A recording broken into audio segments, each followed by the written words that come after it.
Bonjour à tous, bienvenue à Pourquoi Padré. Et aujourd'hui, nous avons une question de Claude qui demande si une messe suivie à la télévision a la même valeur qu'une messe à laquelle on participe.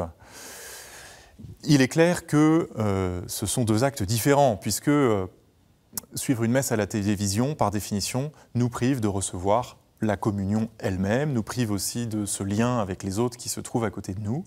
Mais il y a des cas où nous sommes bien obligés de participer de cette manière-là à la messe, puisque, on s'en souvient, à l'époque du Covid, on ne pouvait pas aller dans les églises, ou bien lorsque l'on est malade, atteint par le grand âge, ou encore dans les pays, et ils sont nombreux, où la liberté religieuse n'est pas offerte aux chrétiens de se rassembler pour avoir la messe. Ils l'ont parfois, éventuellement, ils ne savent pas toujours si elle sera donnée. Alors dans ces cas-là, c'est beaucoup de pouvoir, devant sa télévision, devant son ordinateur, suivre une messe et de tout son cœur y participer. Néanmoins, la messe, c'est la présence réelle. D'ailleurs, présence réelle, c'est une manière de désigner l'Eucharistie. Le Seigneur nous a dit, si vous ne mangez pas le corps du Fils de l'homme, vous n'aurez pas la vie en vous. Le Seigneur désigne ici le fait de manger, de mendiquer ce pain eucharistique, le corps du Christ, sa chair, et d'être ainsi unis par ce lien si fort qu'est l'Eucharistie à lui. C'est le cœur et c'est le sommet de la vie chrétienne. Et c'est d'ailleurs là que se forge la communion des chrétiens entre eux, puisque rassemblés dans l'édifice, dans une belle église avec des beaux chants, ils reçoivent la même nourriture, le même pain, ils ont part au même corps, comme nous le dit saint Paul. Voilà où est le centre et le cœur de l'Église, et sa valeur est incommensurable, tout est là.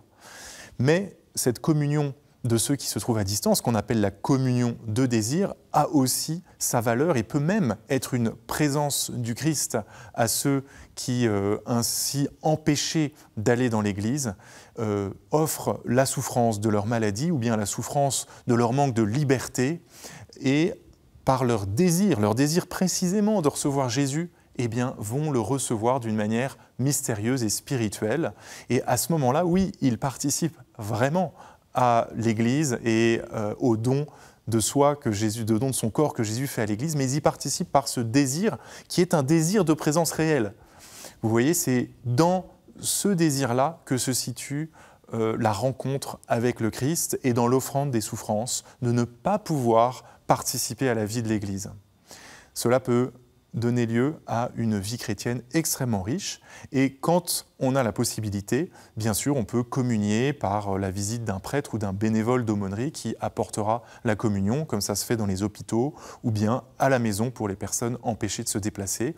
Et cela permet de vivre la vie de l'Église d'une manière magnifique et tout à fait valable, bien sûr, à condition que ce soit toujours en lien avec cette Église où se célèbre l'Eucharistie. Voilà quelques éléments pour la question de Claude.